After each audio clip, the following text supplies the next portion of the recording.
আসসালামু আলাইকুম বন্ধুরা, আমি Mohammad Munna. Welcome to all about amplifier. বন্ধুরা, আজকে আপনাদেরকে দেখাবো আমাদের একটি ক্লাস ডি সার্কিট এবং একটি এলইডি অ্যানালাইজার। এই দুটো সার্কিট আমরা হাতেই তৈরি করব। সর্বপ্রথম আমাদের রিফাত ভাই ডিজাইনগুলো বের করেছে নিজে নিজে বুদ্ধি খাটিয়ে তৈরি করে। এখন এগুলোকে আমরা সুন্দর করে ফটোকপি করে নিয়ে চলে এসেছি। শুধুমাত্র আপনাদেরকে দেখানোর ক্ষেত্রে, বোঝানোর ক্ষেত্রে আমরা এই ভিডিওটি করেছি। তো সর্বপ্রথম আমরা যে কাজটি করব সেটি হলো ক্লাস ডি যে সার্কিটটি আছে সেই সার্কিটটি এবং এই এলইডিটা এখন তৈরি করব। এই তামার প্লেটটি এখন দেখতে পাচ্ছেন, মূলত এই তামার প্লেটটি এখন কাটিং করতে হবে। আমাদের রিফাত ভাই আগে থেকেই দাগ দিয়ে রেখেছিল মাপযোগ করে, এজন্য আমি তাড়াতাড়ি করে কেটে ফেললাম যাতে ভিডিওটি ছোট্ট হয়। পরবর্তীতে একটি নষ্ট হয়ে গেছিল কারণ দাগ ডবল ছিল, একটু ছোট বড় হওয়ার জন্য এটিকে আরো সুন্দর করে কাটিং করতে হয়েছে। এটি কাটিং করার পর আমরা এখন এই জিনিসটাকে সুন্দরভাবে করে ফিনিশিং দিব। ফিনিশিংটি কিসের জন্য দিব? এই যে তামার উপরকালা যে প্লেটের আবরণটি আছে, এই আবরণটি কালচে ভাব আকারে পড়ে গেছে। যখন আমরা এর উপরে শোল্ডারিং করব তখন সুন্দরভাবে করে শোল্ডারিংটি হবে না। এজন্য তামার প্লেটটিকে এত সুন্দরভাবে করে ঘুষে পয় পরিষ্কার করে চারিদিকে সুন্দর করে সমান করে আরো একটি প্লেট আছে, সেই প্লেটটিকেও আমরা ঘুষা মাজা করে পরিষ্কার করে ফেলবো। এভাবে করে এক এক করে যখন পরিষ্কার পরিচ্ছন্ন হয়ে যাবে তখন এটিকে আমরা ধুয়ে ফেলবো যাতে ছোট ছোট আবরণ না থাকে তামার। তাহলে পরবর্তীতে যখন স্টিকারটি বসাবো তখন এই স্টিকারটি বসতে চাইবে না বা তাপ দিলে ছ্যাবড়া ছ্যাবড়া হয়ে উঠে যাবে। এজন্য আপনাকে ঘুষতে হবে, তবে জান পরান ছেড়ে দিয়ে ঘুষা চলবে না। আপনি যদি জান পরান ছেড়ে দিয়ে ঘুষতে থাকেন তাহলে লেয়ারটি তামার উপর কারা একদম পাতলা হয়ে যাবে। পাতলা হয়ে যে যখন পরবর্তীতে শোল্ডারিং করবেন অথবা সাকার দিয়ে টান দিবেন, কোনো জায়গাতে শোল্ডারিং হয়নি বা বেশি হয়ে গেছে, তখন দেখবেন পুরো লাইনটাই উঠে চলে এসেছে। এজন্য এটিকে সুন্দরভাবে করে আস্তে আস্তে করে আলতোভাবে ঘুষতে হবে যাতে উপর কারা কালো আবরণটা নষ্ট হয়ে যায়। আর যে জায়গাটিকে কাজ করবেন সেই জায়গাটি সুন্দর করে পরিষ্কার পরিচ্ছন্ন রাখার চেষ্টা করবেন, তাহলে ভালো হবে। আর এদিকে আমাদের রিফাত ভাই ইস্ত্রি দিয়ে স্টিকারটি বসাতে আরম্ভ করে দিয়েছে।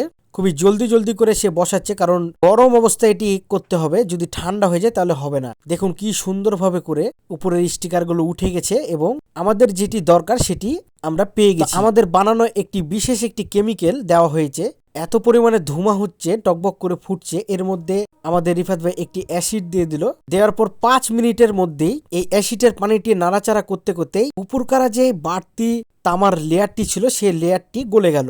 এরপরে গলে যাওয়ার পর আমরা তারপরেও ঘুষলাম। ঘুষার পর এটিকে এখন ড্রিল করার জন্য প্রস্তুতি করে ফেলেছি। যখন ড্রিল করব তখন খেয়াল রাখতে হবে যে আমার হাতটা যাতে সোজা থাকে, না হলে ড্রিল বিট 14 বার করে ভাঙতেই থাকবে। একটি কাজ করতে যে যদি 2টি ড্রিল ভেঙে যায় তাহলে লস। এজন্য আপনাদেরকে খেয়াল রাখতে হবে, খুব ভেবে চিনতে ডিসিশন নিতে হবে এবং ফুটোগুলো করে যেতে হবে। তো আমরা এটিকে সুন্দরভাবে করে যতগুলো ফুটো আছে সবগুলো ফুটো আমরা করে ফেলেছি। এই ফুটোর মাপগুলো থেকে একটু যদি 19-20 হয়ে যায়, একটির সাথে আরেকটি ঠেকে যাবে, অথবা আপনি যখন শোল্ডারিং করবেন তখন একটির গায়ের সাথে আরেকটি লেগে যাবে। এই জন্য দেখে শুনে সবগুলো ড্রিলিং করতে হবে। ড্রিলিং করার পর যখন ড্রিলগুলো শেষ হয়ে যাবে তখন ভালো করে দেখে নিতে হবে যে কোথায় কোথায় ড্রিলগুলো বাকি আছে। এবং আমি দেখতে পাচ্ছেন যে 2টা ড্রিল বিট ব্যবহার করছি, একটি ছোট্ট চিকন সুইয়ের মতন এবং একটি মোটাটি ব্যবহার করছি যখন যে জায়গাগুলোতে ট্রানজিস্টরগুলো বসবে ঠিক সেই জায়গাগুলোকেই মোটা করে ফুটো করতে হচ্ছে। তো এদিকে খেয়াল রাখতে হবে, চারিদিকে চোখ কান খোলা রেখে কাজগুলো করতে হবে। চোখ কান খোলা রেখে যদি কাজগুলো না করে থাকেন পরবর্তীতে দেখবেন যে একটি জায়গাতে এসে আপনি আটকে গেছেন। যেমনটা সবগুলো রেজিস্টারগুলো গাঁথার পরে দেখছেন একটি জায়গাতে ফুটো নয়, আপনি দেখতে পেলেন না, পরবর্তীতে প্রবলেম হয়ে যেতে পারে। যেহেতু পাতলা লেয়ার জন্য আমরা সার্কিটগুলোকে টিনিং করে ফেলছি। এই টিনিং করা থেকে বিরত থাকবেন যতক্ষণ পর্যন্ত কম্পোনেন্টগুলো না গাঁথছেন, না হলে পরবর্তীতে প্রবলেমের মধ্যে পড়ে যাবে। এইখানে একটি জিনিস খেয়াল করে দেখুন, আমরা মালগুলো গেঁথেছি খুব সুন্দরভাবে করে, এলইডি গুলো সমান করেছি যতটুকু সম্ভব হয়েছে ততটুকুর মধ্যে, যেহেতু এটা হাত দিয়ে তৈরি করা হয়েছে। কেমন হয়েছে অবশ্যই কমেন্টে জানাতে ভুলবেন না। আর যথাযথ ক্রমে আমরা নিত্য নতুন এলইডি, নিত্য নতুন সার্কিট আপনাদের জন্য উপহার দিতেই থাকবো। এলইডিটা দেখতে কেমন লাগছে আমি জানি না আপনাদেরকে, তবে এই এলইডিটা আমার কাছে একদম সবচেয়ে সুন্দর লেগেছে।